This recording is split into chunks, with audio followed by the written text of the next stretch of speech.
Hi, I'm Reverend Jake Sabe, and welcome to Children's Bible Stories.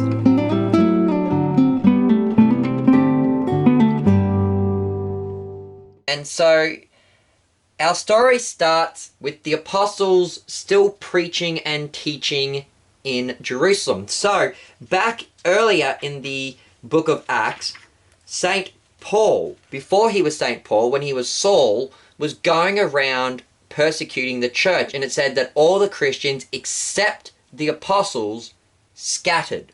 So the apostles stayed in Jerusalem where they kept preaching and teaching, and all the other Christians ran away. And now, where we get to our story today is we get the arrival of King Herod. Now, Heinrich, do you remember what Herod this is? Because throughout the Bible, there's numerous kings called Herod. There's the Herod that tried to kill baby Jesus. There's Herod Archelaus, who took over his throne in Jerusalem. There's also Herod Antipas, who was the Herod who actually was there at the death of Jesus when Jesus was an adult during the crucifixion.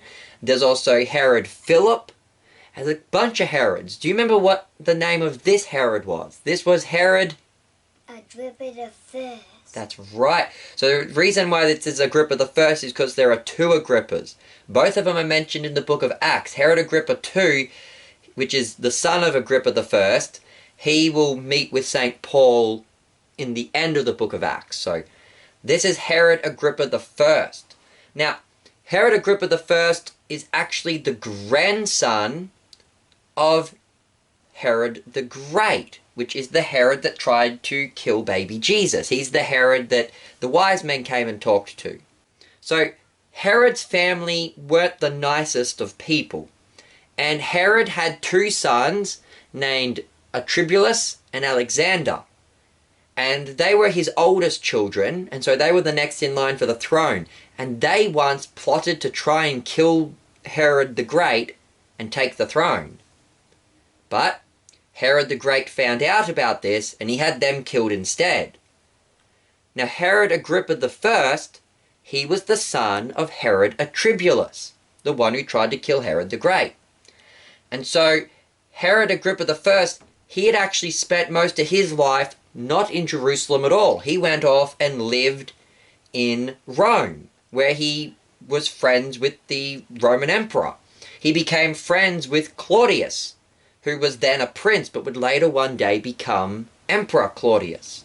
He's the emperor who kicked all the Christians out of Rome. And so Herod Agrippa, he managed to pull a lot of strings and work through the Roman government to make sure that he got all the territory. So it took him a while, but he took the territory of Herod Philip, then he took the territory of Herod Antipas, and then the territory that used to belong to Herod Archelaus.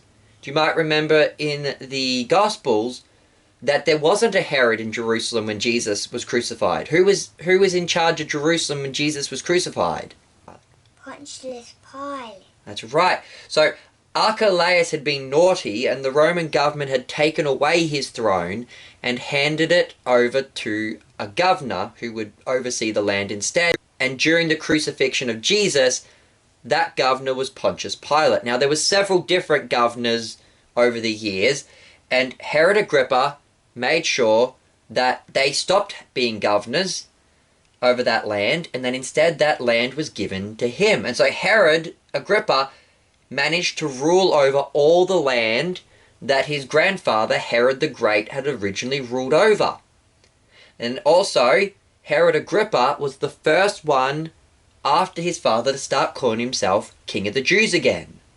So Herod the Great had called himself King of the Jews, but none of his sons, whether it was Antipas, Archelaus, or Philip, had ever used the term King of the Jews. Herod Agrippa I was the first one to start calling himself King of the Jews again. And so he was a very prideful man. He thought a lot about himself. And he was getting fed up with all these Christians causing trouble in his new kingdom. And so one day when the apostles were preaching, he attacked them and he took James, the brother of John, the son of Zebedee, so James the Great, and had him executed with the sword. They killed him. And so that, children, is the story of the death of St. James. Goodbye and God bless.